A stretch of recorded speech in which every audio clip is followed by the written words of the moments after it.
Daf Yomi, tractate Bava Batra, page 92b. The Gemara is asking, Hechi Dami, what are the circumstances of the case under discussion? Now we're on the top of 92b. I doleka leish talome mine leakev Torah bezuzeh. Diamri inchi min marir ushitech pare ipara. If this case is a case where the seller does not have sufficient funds for the buyer to be reimbursed by him, then let the buyer retain the ox itself in lieu of his money. As people say, if you wish to ensure that you will get paid, collect even bran, an inferior commodity, from one who is in your debt. Consequently, even according to the opinion of Rav, the buyer will be likely to retain the ox. What then is the practical difference between the opinions of Rav and Shmuel? Lo tzricha. The Gemara answers, no, it is necessary. Diika leish talo memine. No, it is necessary to discuss the case where the seller does not have sufficient funds for the buyer to reimburse by him. Rav Amar. הרי זה מקח תאוס בשר רובה אז לינן רובה לרידיה זבנין ושמואל אמר כי אז לינן בשר רובה באיסורה בממונה לו. The Gemara explains the logic of each opinion. Rav says this is a mistaken transaction. As in cases of uncertainty, we follow the majority. And since the majority of people purchase oxen for plowing, it is presumed this buyer also purchased the ox for plowing. Accordingly, since the ox he received was not suitable for plowing, the sale is void. And Shmuel could have said to you, when we follow the majority, that is only with regard to ritual matters, but with regard to monetary matters such as this, we do not follow the majority. Accordingly, there is no basis for voiding the sale. Again, just a comment from the peanut gallery, or the almond gallery, or the cashew gallery.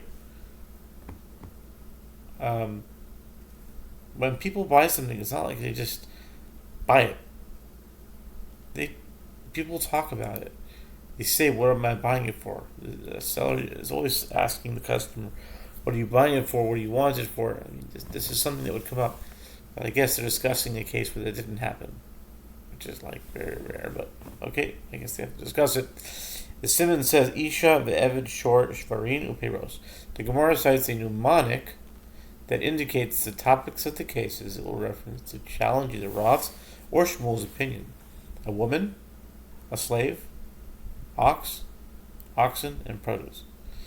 Meisvei. The Gemara raises objection to Rav's opinion from a Mishnah in Ketubot 15b.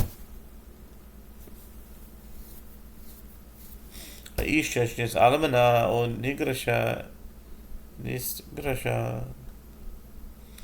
והיא אומרת בסולה נשאתי והוא אמר לא כי אלא אלמנה נשיתך. אם יש עדים שיצא בהם בהנומה בראשו פרוע כסובסה מסעים.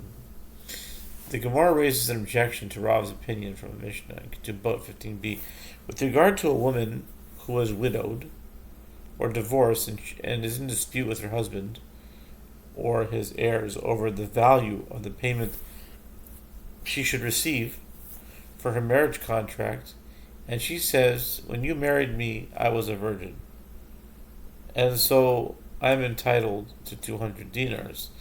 And he says, that is not the case. Rather, when I married you, you're a widow. And so you're entitled to only 100 dinars. Then, if there are witnesses that she went out of her father's house to her wedding with a veil, or with the hair of her head loose, in the typical manner of virgin brides, that is considered sufficient evidence in support of her claim. And so the payment of her marriage contract is 200 dinars.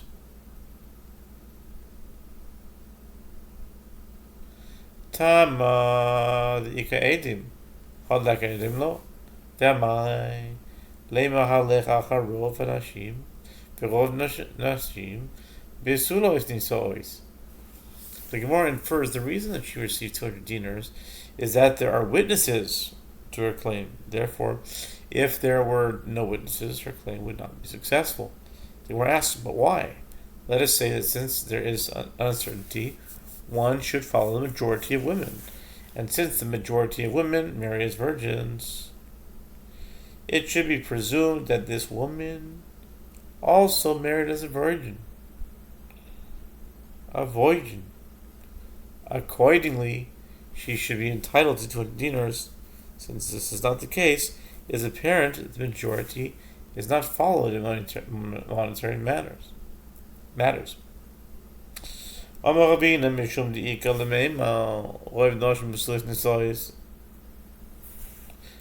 sure that's 100% true.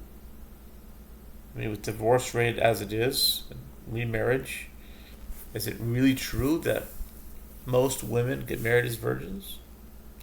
Even the first time getting married, not a lot of, in the modern day and age, it's different than it was back then. But anyway, maybe back then it would be definitely. Back then, yeah. Okay. Rav Nashim Nisois Mitamanos. Nichol and he says Betulo Yesh Lakol. Bezo Hoil Ein Lakol Itra Larua. Ravina said in this case one cannot decide the case based on the majority of women because there's room to say that it is so that the majority of women marry as virgins and only a minority marry as widows and non-virgins. But it is also so that there is an additional presumption. The marriage of anyone who marries a virgin generates publicity of that fact. The marriage of anyone.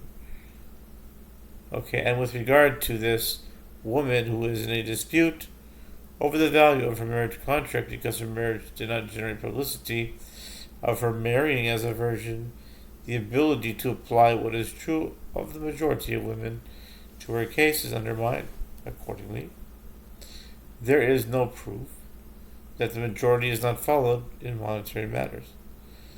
Iko anisois besulois yesh la hen kol ki ika edim mai have midoles lakol sahadi shekari ninu. The Gemara questions this: if it is really true that the marriage of anyone who marries as a virgin generates publicity of that fact, then even when there are witnesses that she was a virgin bride, what of it?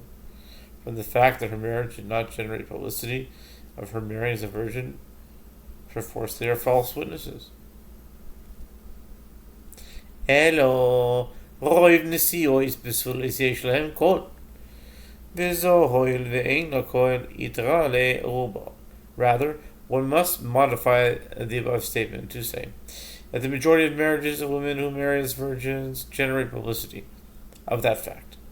And with regard to this woman, since her marriage did not generate publicity of her having been married as a virgin, the ability to apply what is true of the majority of women in her case is undermined.